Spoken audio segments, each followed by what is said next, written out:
Hello সম্মানিত viewers, আসসালামু আলাইকুম। আশা করি সবাই ভালো আছেন। তো নতুন ভিডিওতে আবারও আপনারা সবাইকে স্বাগতম। তো আজকের ভিডিও হলো কিভাবে ছাদে ইলেকট্রিক পাইপ স্থাপন করবেন।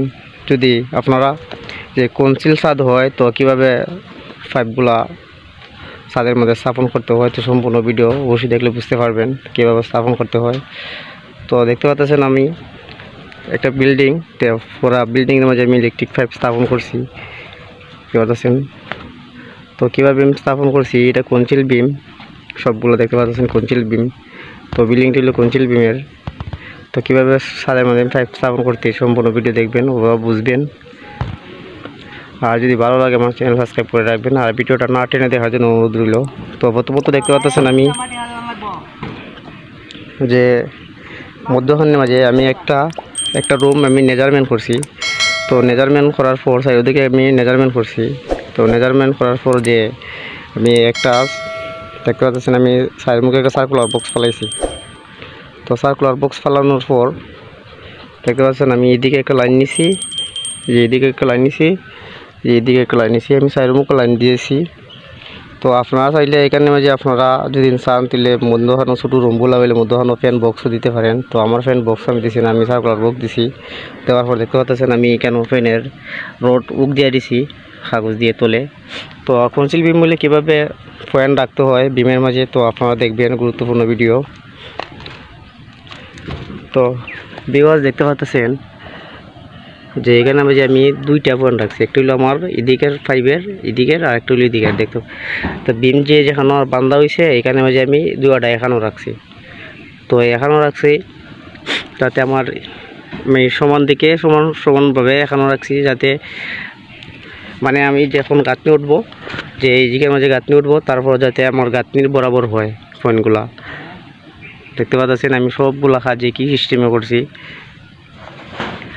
তো তারপর আমি দেখতে পাচ্ছেন এই যে একটা, তো ভিউয়ার্স দেখতে পাচ্ছেন আমি সবগুলা একই সিস্টেমে ফেলাইছি। যে যেতগুলো রুম আছে দেখতে পাচ্ছেন একই সিস্টেমে ফেলাইতেছি, যে যারা কাজ করতেছে একই সিস্টেমে সবগুলো ফেলাইতেছে। তো ফেলানোর পর যে আমরা কিভাবে একটা রুম থেকে মেইন লাইন বার করি, তো একটা রুম থেকে কিভাবে মেইন লাইন বার করতে হয়।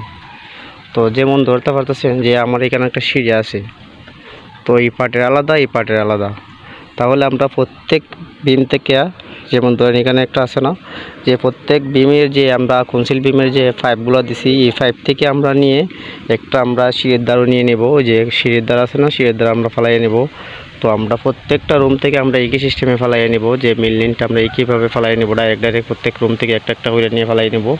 তো আর বেশি লং হয়ে গেলে আপনারা মধ্যখানে যদি লম্বা দেখেন তাহলে মধ্যখানে মানে বেশি লম্বার দিকে মধ্যখানেও একটা সার্কুলার বক্স ফেলাইয়ে নেবেন, বেশি লম্বা হলে যদি না আপনারা। তো আমি অনেক বড় ছাদ এটা, তো আমি মধ্যখানে মনে করেন আমি সার্কুলার বক্স দিয়ে ফেলাইয়ে নিয়ে মেইন লাইন দিয়ে আমি সিঁড়ির দ্বারও নিয়ে আসবো। তো আমরা কনসিল বিম হলে দেখতে পাচ্ছেন কীভাবে ফেলানো লাগে। তো এগুলোর তলে আমরা খুবই সুন্দর করে কাগজ দিয়ে দিব, দেখতে পাচ্ছেন খুবই সুন্দর করে কাগজ দিয়ে দিব, এগুলো জালিটা তুললে খুবই সুন্দর করে কাগজ দিয়ে দিব। তো আমি আপনাদের দেখিয়ে দিয়েছি যে আমি ফ্যানের উক কীভাবে ফেলাইলাম, ফ্যানের রড।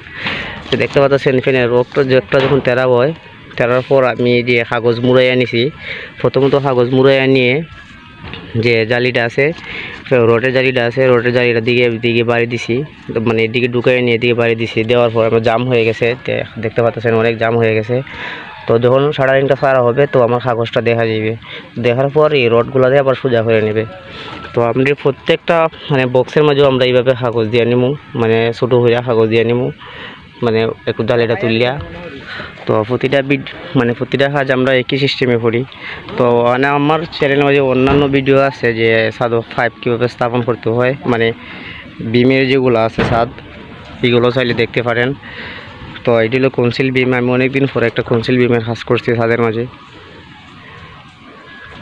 তো এটা অনেক বড় ছাদ। তো প্রত্যেকটা রুম আমি মেজারমেন্ট করে চারিদিকে লাইন লামিয়ে নিছি। তো সম্পূর্ণ কাজ আমি একই সিস্টেমে করছি, ছোটো ছোটো রুম আমি মধ্যখানো ফ্যান দিয়ে দিছি। তো চাইলে আপনারা মধ্যখানো সার্কুলার মানে ফ্যান বক্সও দিতে পারেন আর্টেফেলের। তো সম্পূর্ণ কাজ একই সিস্টেমে করছি। তো ভালো লাগবেন, সুস্থ থাকবেন। আর যদি ভালো লাগে আমার চ্যানেল সাবস্ক্রাইব করে রাখবেন। আর যদি না বুঝেন সম্পূর্ণ কমেন্ট করবেন। আর যে কোনো কাজ যদি দেখতে চান তাহলে কমেন্ট করবেন আপনারা। তো ভালো থাকবেন, সুস্থ থাকবেন। আসসালামু আলাইকুম।